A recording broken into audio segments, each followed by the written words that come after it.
Welcome to Uchchal TV kids rhymes and stories.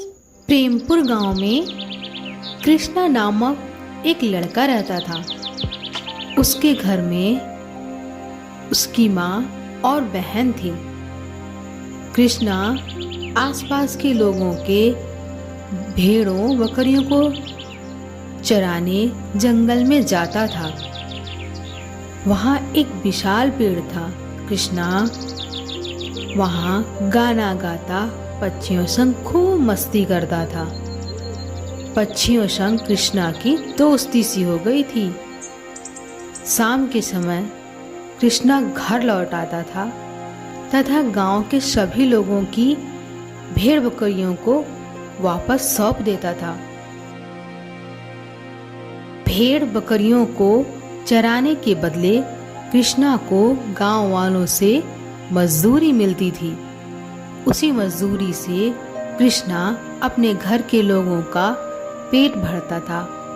Krishna की बहन रोज एक ही रूखा सूखा खाना खाकर तंग हो जाती थी। उसका मन कभी कभी अच्छा खाना खाने को करता था, लेकिन कृष्णा बेचारा क्या करता। मजदूरी से जितने रुपए मिलते थे उससे घर खर्च के अलावा बहन की पढ़ाई के लिए भी पैसे बचाता था। कृष्णा सोचता था, मैं नहीं पढ़ पाया तो क्या हुआ, मेरी बहन पढ़ेगी, मैं अपनी बहन को अच्छे से पढ़ाऊंगा और वो एक सरकारी ऑफिसर बनेगी। इससे हमारी स्थितियां सुधर जाएंगी। एक दिन सुबह कृष्णा जंगल पहुंचा तो देखा कि एक लकड़हारा उस पेड़ को काट रहा था जिस पेड़ के नीचे कृष्णा अपना पूरा दिन बिताता था। यह देखकर कृष्णा बहुत दुखी हुआ और परेशान हो गया। कुछ देर बाद कृष्णा को एक तरकीब सूझी। उसने कहा, ओ लकड़हारे भाई, आप इस पेड़ को क्यों काट रहे हैं? इस पेड़ पर एक चुड़ैल रहती है, वह आपको मार डालेगी। यह सुनकर लकड़हारा डर के भाग गया। कुछ देर बाद उस पेड़ पर रहने वाली एक परी कृष्णा के सामने आई और कृष्णा से बोली, कृष्णा, तुमने मेरे घर को कटने से बचाया है। मैं तुमसे बहुत प्रसन्न हूँ, इसलिए तुमको कुछ उपहार के रूप में देना चाहती हूँ। ये लो जादुई घंटी। कृष्णा कहा, मैं इस घंटी का क्या करूँगा? तो परी बोली, ये घंटी एक जादुई घंटी है। इससे तुम अपने मनपसंद का खाना मंगा सकते हो, लेकिन एक बात याद रखना, पूरे दिन भर में सिर्फ एक बार ही खाना मंगा सकते हो इस जादुई घंटी से। कृष्णा बोला, ठीक है। घंटी को पाकर कृष्णा बहुत खुश हुआ। वह सोचने लगा, अब उसका परिवार भूखा नहीं सोएगा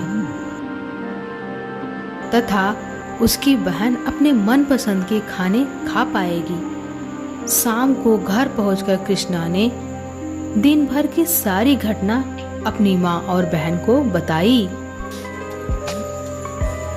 उसकी माँ और बहन इस घटना के बारे में जानकर बहुत खुश हुए और उन्हें जो जो पसंद था घंटी से खाना मांगा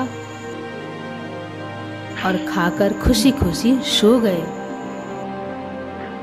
अगले दिन कृष्णा भेड़ बकरियों को लेकर जंगल में चला गया।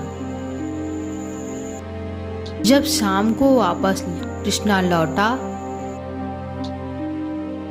तो देखा उसकी माँ और बहन खाना खा के सो गए हैं और उसके लिए सिर्फ जो उसका पहले का खाना रूखी सूखी रोटी और चटनी ही बची थी। अगले दिन जब कृष्णा जंगल गया तो घंटी को भी अपने साथ लेकर चला गया। सुबह जब कृष्णा के माँ और बहन को भूख लगी तो वो दोनों लोग घंटी को ढूंढने लगे।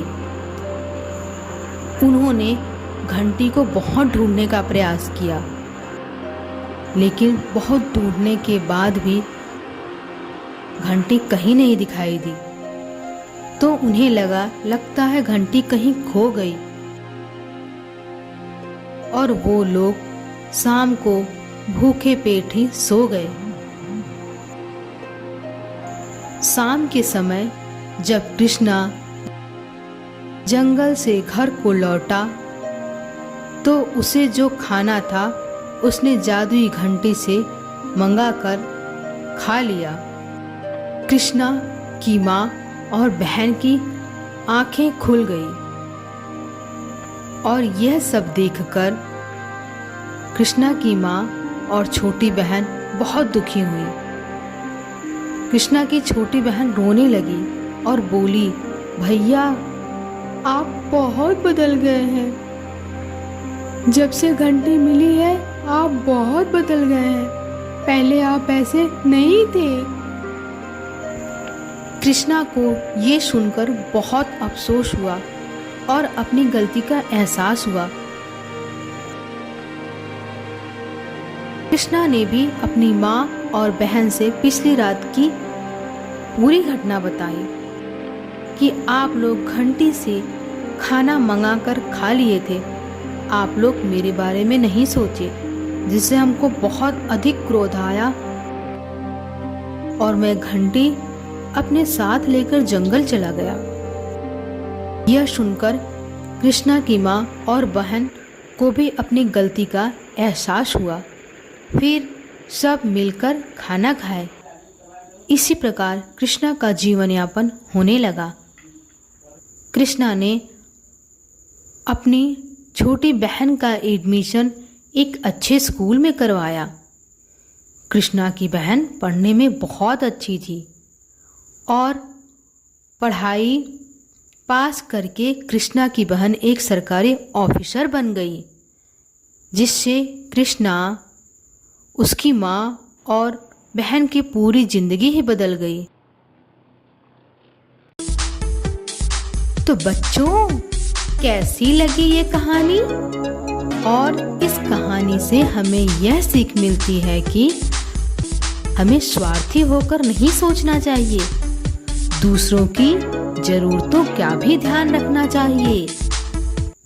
Kindly follow and subscribe and press the bell icon for latest videos.